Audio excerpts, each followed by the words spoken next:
Egypt पहुंची है भारत की इंसानी मदद। गाजा के लोगों के लिए भारत ने मदद बढ़ाई है। फिलिस्तीन को भारत ने मदद भेजी है। बड़ी खबर इस वक्त की आप तक पहुंचा रहे हैं। आपको बता दें कि एक तारीख रही है फिलिस्तीन और भारत के बीच में, और भारत ने एक बार फिर से फर्ज अदा किया है। भारत की ओर से कहा गया कि फिलिस्तीन के लोगों के साथ हर मुमकिन मदद उन्हें पहुंचाई जाएगी। उनके साथ खड़े रहने का जो काम है, जो फर्ज है, उसे अदा किया जाएगा। आज ही मिनिस्ट्री ऑफ एक्सटर्नल अफेयर्स के तर्जुमान अरिंदम बख्शी ने इस बात की जानकारी दी थी कि भारत की ओर से मदद भेज दी गई है और रिलीफ के लिए ये लोगों तक मदद पहुंचाई गई है। वहां पर पीने का साफ पानी नहीं है, खाने को खाना नहीं है, जो दवाइयां हैं वो लोगों को नहीं मिल रही। इसी वजह से भारत ने कदम उठाया और जो मदद है वो पहुंचाई गई। और अब आप तस्वीरें देख सकते हैं कि जो तैयारा लेकर यहाँ से रवाना हुआ था वो अब पहुंच चुका है। फिलिस्तीन में लोगों तक की मदद पहुंचाने की कोशिश की जाएगी। नुकसान बहुत बड़ा है, उसकी भरपाई करना अभी नामुमकिन नजर आता है, लेकिन फिर भी जो कोशिश भारत कर सकता है वो करता हुआ नजर आ रहा है। चाहे बातचीत की बात हो या फिर साथ खड़े रहने की,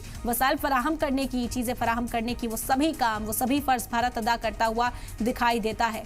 तस्वीरें आप इस वक्त देख सकते हैं। जो सामान यहाँ से भेजा गया था, राहत सामग्री है, इसमें डिजास्टर रिलीफ मटेरियल है, टेंट है, स्लीपिंग बैग है, तिरपाल है, वाटर प्योरिफिकेशन की टैबलेट मौजूद है। ये सभी पहुंच चुके हैं इस वक्त।